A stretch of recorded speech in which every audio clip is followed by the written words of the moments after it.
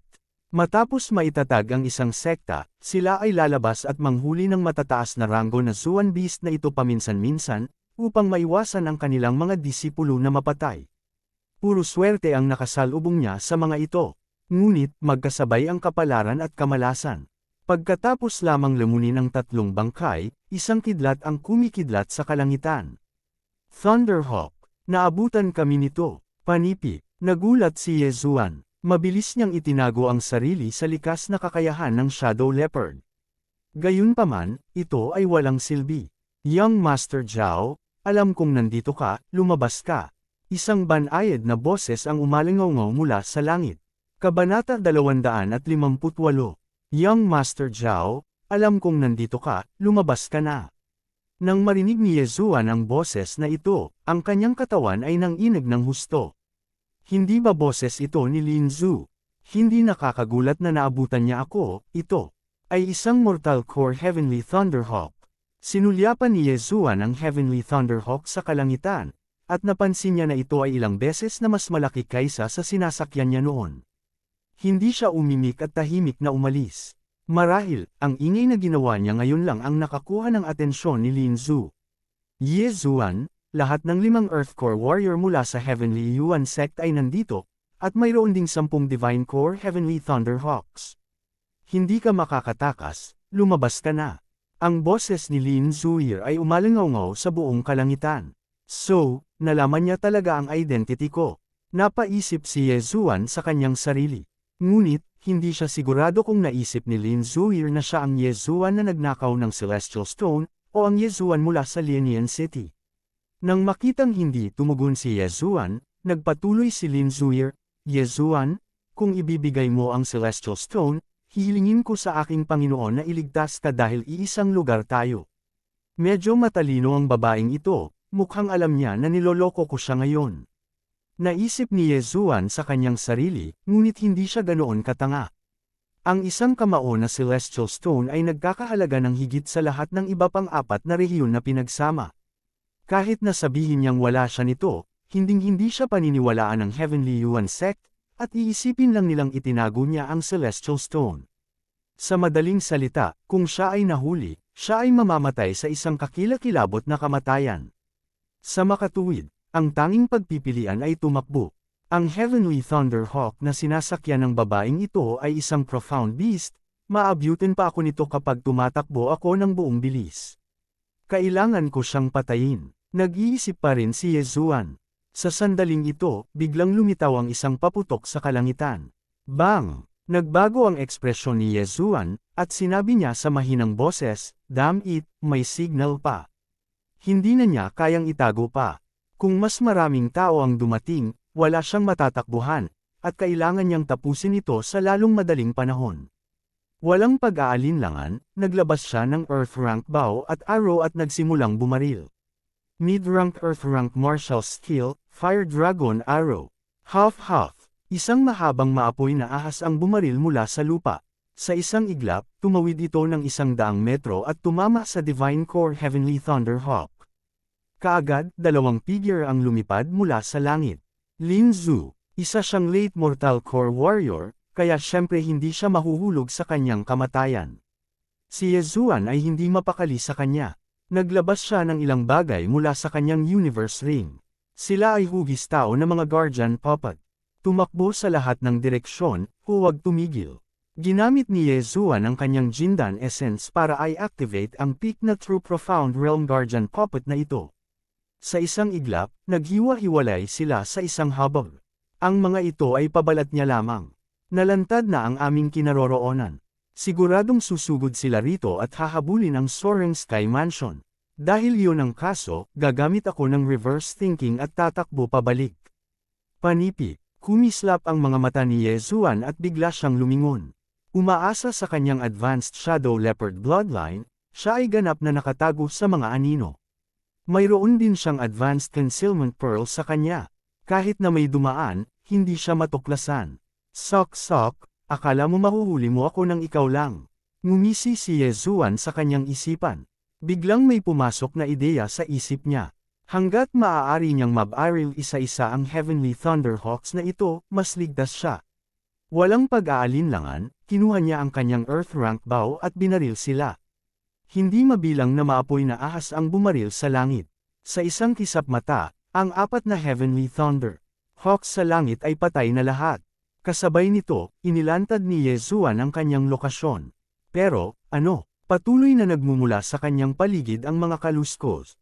Ang mga guardian puppet na ginamit niya upang makagambales sa kanyang mga kaaway ay nawasak lahat. Tahimik lang siyang nakatayo doon, nagtatago sa dilim. Maya-maya, may ilang taong nagkukumpulan sa kanya. Kakaiba, nasaan siya? Nagtatakang tanong ng isang alagad.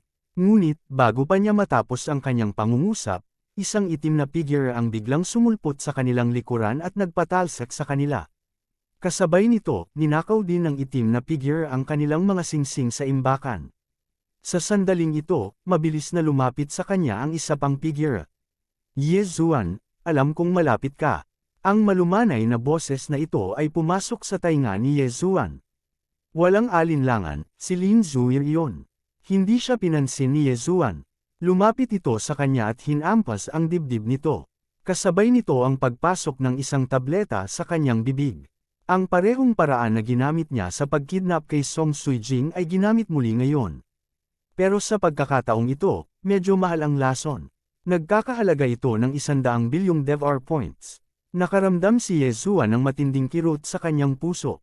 Ang Chi Dispersing Peel na ito ay espesyal na ginawa para harapin ang Chi Dispersing Peel. Mabilis na naubos ng isang late mortal core warrior ang core energy ng kalaban. Matapos iturok ang Chi Dispersing Peel sa katawan ni Lin Zuir, agad siyang hinawakan ni Yezuan at nakangiting nagtanong, paano mo ako nakilala? May pinabalik ako sa Lianian City. Sabi nila wala ka sa Profound Sun Empire, at maraming Pictrue Profound Realm puppets. Kaya, nahulaan ko na nakapasok ka sa Soaring Heaven Mansion. Sinabi sa kanya ni Lin Zuir ang kanyang hula. Matapos marinig ni Yezuan ang kanyang sinabi, ngumiti siya at sinabing, talagang matalino ka. Ngunit, hindi ko inaasahan na makakapasok ka sa Mortal Core Realm sa loob lamang ng 2 taon. Hindi katakatakang sinira mo ang pakikipag-ugnayan at pinahiya mo ako. It wasn't my idea to break off the engagement. Hindi ko rin inaasahan na pupunta ka sa Heavenly Yuan Sect. Nagpatuloy si Lin Zuir, ang pinakain mo sa akin ngayon ay isang tableta na maaaring mabilis na maubos ang aking core energy, tama ba? Gusto mo akong hulihin at gamitin para makatakas pabalik sa Soaring Heaven Mansion. Panipi. I wanted to go back directly, but you guys keep chasing after me. So, I had no choice but to kidnap your ex-fiancé. Walang magawang umiling si Yezuan. Sa tingin mo kaya mo? Biglang sinabi ni Lin Zuir ang isang bagay na hindi makatuwiran. Nagulat si Yezuan, ngunit sa sumunod na segundo, biglang bumukas ang kanyang mga mata. Ang core energy sa katawan ni Lin Zuir ay dapat naganap na naubos ng Chi Dispersing Peel. Bakit meron pa? Isa pa, mas siksik pa ito kaysa dati.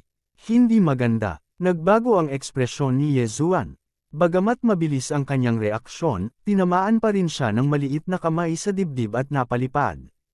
Paano ito posible? Hindi makapaniwalang sigaw ni Yezuan. Bakit nagamit pa ni Lin Zuir ang kanyang core energy? Hindi kaya nag-expire na ang Chi Dispersing Peel? I'm sorry to disappoint you. Sa loob ng dantian ko, maliban sa Mortal Core, meron ding Earth Core. Matagal na akong nakalusot sa Mortal Core Realm at nakapasok sa Earth Core Realm. Ngunit, sinabi ng aking guro na ako ay sumulong ng napakabilis, kaya't tinataka niya ang aking Earth Core at sinabihan akong ipagpatuloy ang pagpapalakas ng aking pundasyon. Dahan-daang paliwanag ni Lin Zuei. Ngayon, sa wakas ay naunawaan na ni Yezuan. Hindi dahil peke ang devouring system, ito ay dahil si Lin Zuir ay isang Earth Core Warrior. Damn it, isang 17 taong gulang na Earth Core Warrior. Nagulat nga ako ng talent mo. Pero, sa tingin mo ba matatalo mo ako dahil lang sa kakalusot mo sa Earth Core Realm? Kinuha ni Yezuan ang 8 Desolate Sword. Hindi ko akalain na makakalusot ka sa Initial Mortal Core Realm nang wala pang isang araw. Pero, may gap pa rin sa pagitan natin. Kung gusto mong umalis, kailangan nating makita kung ano ang mayroon ka. Naglabas din ng sandata si Lin Zuir. Kabanata 259. Talagang mabait sa iyo ang iyong master, ibinigay niya sa iyo ang kanyang kaisa-isang mid-rank earth weapon. Halika, tingnan ko kung ano ang mayroon ka. Pagkatapos ng mga salita na lumabas sa kanilang mga bibig, ang dalawang figure ay sumugod sa isa't isa. Kaagad, narinig mula sa kagubatan ang tunog ng sagupaan ng mga armas. Si Lin Zuir ay nasa Earth Core Realm, habang si Ye Zuan ay nasa Initial Mortal Core Realm. Ang kanilang core energies ay dalawang antas ang pagitan. Kahit na si Ye Zuan ay may tulong ng Sword Emperor Bloodline, magiging mahirap para sa kanya na makakuha ng higit na kamay sa isang head-on clash. Kung gusto niyang manalo, may dalawang paraan para gawin ito. Ang una ay upang labanan ang isang labanan ng attrition, ipapalit niya ang kanyang devour points para sa mga table tasks. Ngunit, ito ay isang pag-aaksaya ng oras, at ito ay magiging sanhi ng labis na kaguluhan. Magiging isang trahedya kung isa pang Earth Core Warrior ang maakit dito. Ang pangalawa ay gamitin ang kanyang pangangatawan. Ang pangatlo ay ang paggamit ng dalawang galaw ng 8 Desolate Sword. Saglit na nag-isip si Ye Zuan, at sa huli, nagpasya siyang gamitin ang kanyang pangangatawan upang magtagumpay. Nang magsimula ang labanan, pareho silang nagsimulang gumamit ng kanilang mga signature moves. Heavenly Star Sword Style, Falling Stars. Heavenly Star Sword Style, Falling Stars. Hindi alam kung kailan naglabas ng isa pang espada si Ye Zuan. Ito ang mid-grade Earth artifact na nakuha niya mula sa Universe Ring ni Shi Hang. Hinampas niya ang dalawang kamay, at sa isang iglap ay lumabas ang daan-daang bituin. Si Lin Zuir ay hindi rin isang taong dapat libakin. Ikinumpas niya ang espada sa isang kamay, at hindi mabilang na anino ng espada ang lumitaw. Hindi lang niya ibinagsak ang lahat ng mga bituin, sinamantala rin niya ang pagkakataon para kontrahin si Ye Zuan. Malakas ang pangangatawan ni Ye Zuan, at mabilis ang kanyang atake. Nagawa niyang makabawi sa pagkakaiba sa antas ng paglilinang. Boom! Boom! Boom! Umalangaw-ngaw ang malalakas na tunog habang ang dalawa ay patuloy na umaatake sa isa't isa. Sa kabutihang palad, si Ye Zuan ay nagkaroon ng tulong ng Sword Emperor Bloodline, kung hindi ay siya ang Dehado. Gumagamit din siya ng Earth Rank Martial Skill, bakit kaya niya akong itali? Pagkatapos ng 3 round, labis na nagulat si Lin Zuir. Nakikita niya na ang sandata sa kamay ni Ye Zuan ay hindi pangkaraniwan, ngunit si Ye Zuan ay 2 antas na mas mababa sa kanya. Hindi siya nang ahas na gumamit ng isang mid-rank Earth Rank Martial Skill dahil natatakot siya na hindi niya sinasadyang mapatay si Ye Zuan. Pero ngayon, parang hindi na kailangan ng mga alalahanin niya. Si Ye Zuan ay ganoon din. Ang ninuno ng pamilya Lin ay kapatid ng ninuno ng pamilya Ye.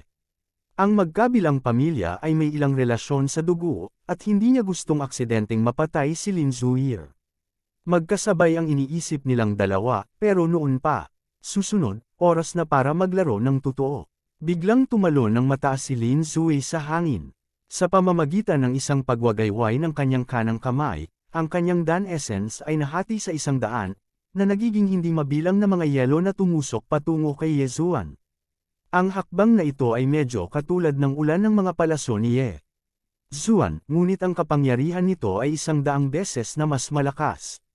Ngunit matapos makita ang kakayahan ni Ye Zuan, naramdaman niyang minamaliit niya si Ye Zuan. Sa sandaling ito, pinalapot na ni Ye Zuan ang isang malaking espada na 10 metro ang haba. Gamit ang isang casual na pag-wave ng kanyang kamay, hinarangan niya ang mga icicle. Munting babae mula sa pamilya Lin, ipapakita ko sa iyo kung gaano ako kalakas. Matapos magsalita ng malamig si Ye Zuan, 3 tunog ang umalangaw mula sa kanyang katawan. Explode Technique, pasabog ang lahat ng 3 orifice. Hanggat hindi sumabog ang 4 na orifice, ang Explode Technique ay hindi magkakaroon ng masyadong maraming side effect. Sa isang iglap, lumakas ang Dan Essence ni Ye Zuan. Hinawakan niya ang kanyang greatsword at nilasla si Lin Zuir.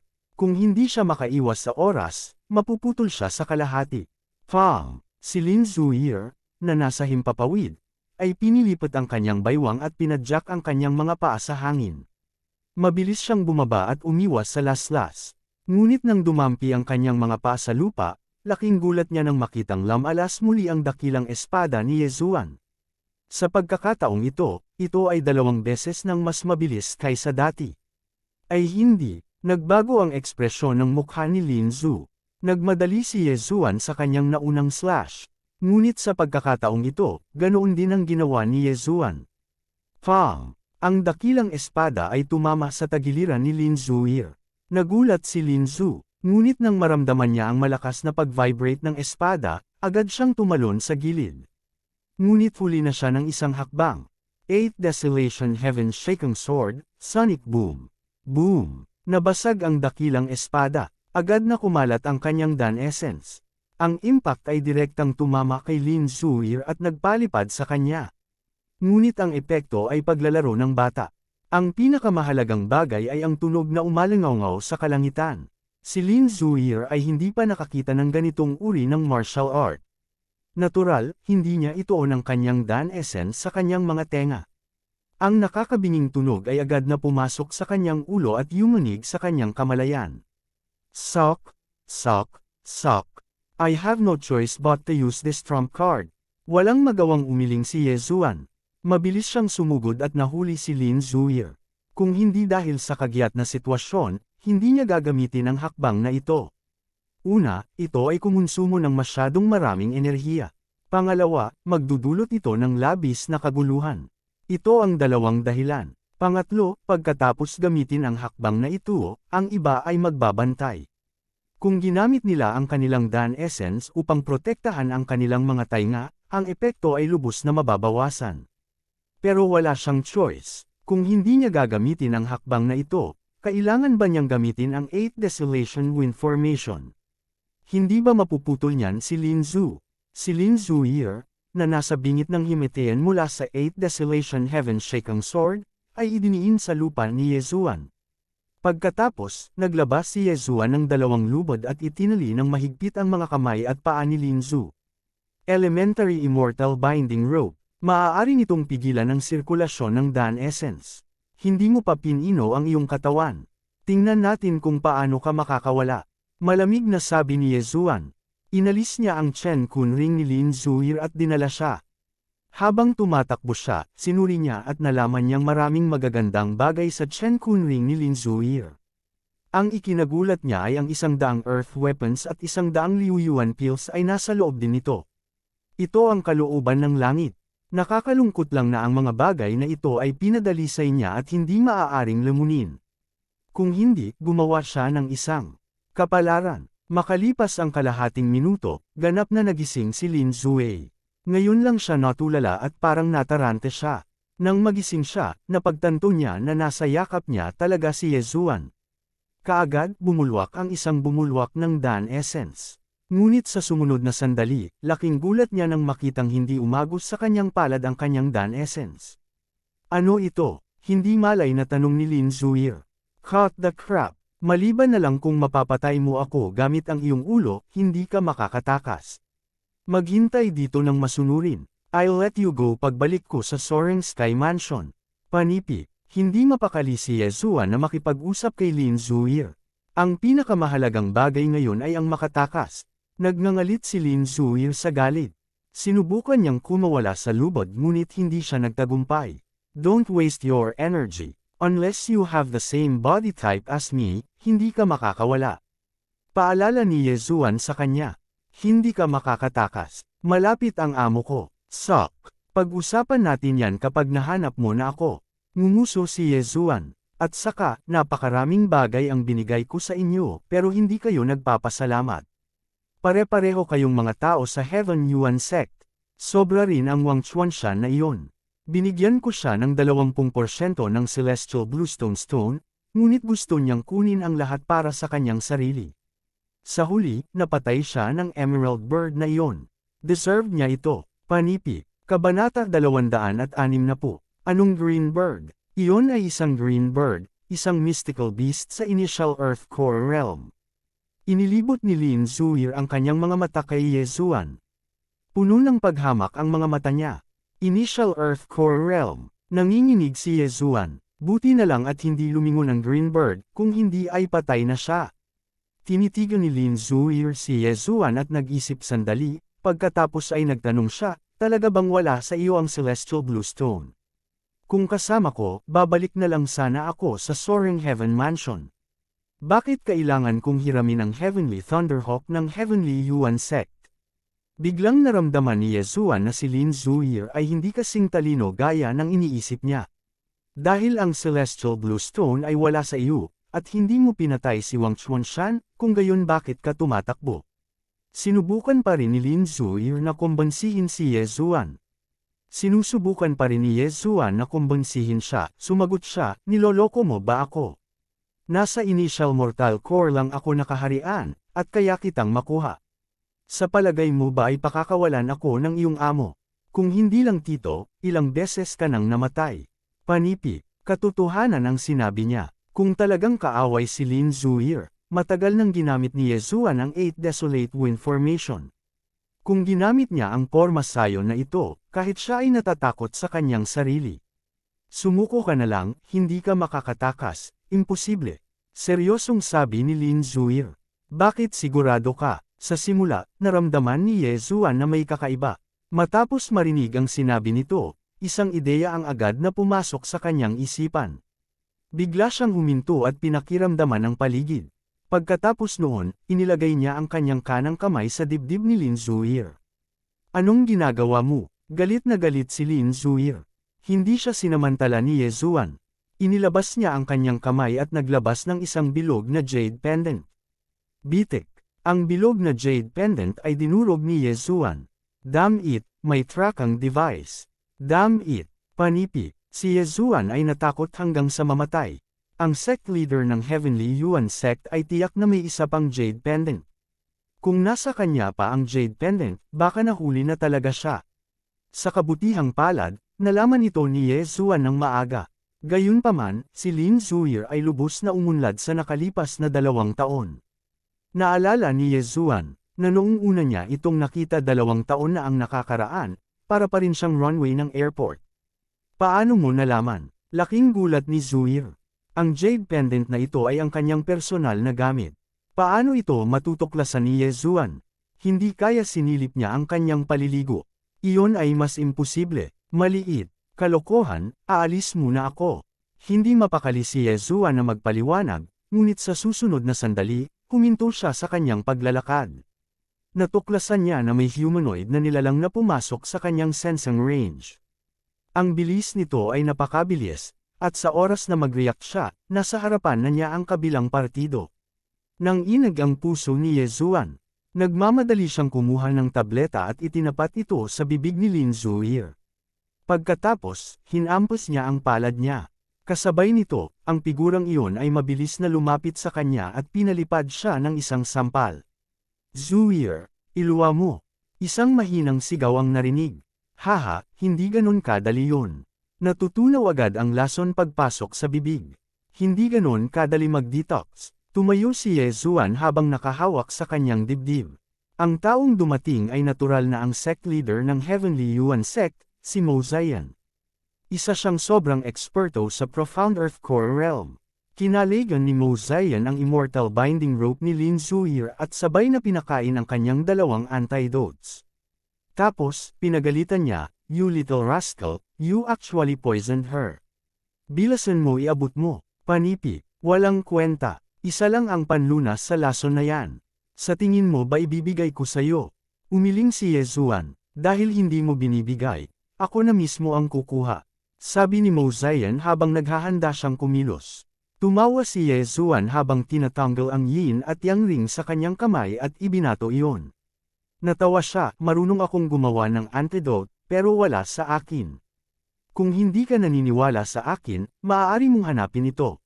Pagkatapos, ibinato niya ang yin at yang ring ni Lin Zuir kay Mo Ziyan. Nai-empty na niya ang lahat ng mahahalagang bagay dito sa devouring system. Ito ay isang bagong kasanayan na nagbigay daan sa kanya na i-connect ang yin at yang ring sa devouring system. Hindi na niya kailangang isa-isahin ang mga gamit, na nagligtas sa kanya ng maraming oras. Kinuha ni Lin Zuir ang yin at yang ring at tiningnan ito. Walang laman ang singsing ni Yezuan, mga halamang gamot lamang. Tungkol naman sa sarili niyang singsing, ilang damit na lang ang natitira. Nasaan ang mga gamit ko? Agad na tanong ni Lin Zuir. Tinapon ko sila habang tumatakbo ako, kaya syempre wala na sila. Ibinuka ni Yezuan ang kanyang mga kamay. Little rascal, sa tingin mo kaya mo akong lokohin sa ganyang maliit na trick? Hindi na nag-aksaya pa ng mga salita si Mo Zion habang diretso siyang lumapit kay Yezuan at hinawakan siya sa likod. Hindi napigilan ni Yezuan habang tumatawa, gawin mo ang gusto mo. Malamang na kumalat na ang lason sa buong katawan ko. Kung hindi ko makuha ang antidote sa loob ng 10 minuto, mamamatay ako kaagad. Kung hindi ka naniniwala sa akin, maaari mong hanapin at tingnan kung mayroon pang yin at yang rings. Nawala mo ang iyong yin at yang ring. Agad namang nag-react si Mo Zion. Ako, si Yezuan, ay hindi natatakot sa kamatayan. Tingnan natin kung sapat ang loob ng sect leader na makipagsapalaran. Sabi ni Yezuan sa walang pakialam na tono. Ikaw. Nag-aalinlangan si Mo Zion, ngunit naniniwala pa rin siya na inihagis ni Yezuan ang kanyang yin at yang ring sa gilid ng kalsada. Mas mababa mas mahigit. Sect leader, halos 1 minuto na, ano sa tingin mo? Inalis ni Yezuan ang kanyang kamay mula sa pagkakahawak ni Mo Zion. Bagamat magkalapit silang dalawa sa isa't isa, naramdaman niyang kung bigla siyang maglunsad ng palihim na pag-atake, mahihirapan siyang magtagumpay. Dahil hindi siya maaaring manalo, maaari rin siyang gumamit ng isang trick. Kayong dalawa ay minsan nang magkarelasyon, bakit ang lupit nyo? Nagtatakang tanong ni Mo Zion. I had no other choice. If you don't believe me, you can ask her. If I really wanted to kill her, she would have died a couple of times already. Lumingon si Yezuan at tumingin kay Lin Zuir. Sinundan ni Mo Zion ang kanyang tingin at nakita si Lin Zu na nakayuko sa kahihiyan. Katatapos lang niyang pumasok sa Earth Core Realm, ngunit nahuli siya ng isang Mortal Core Warrior.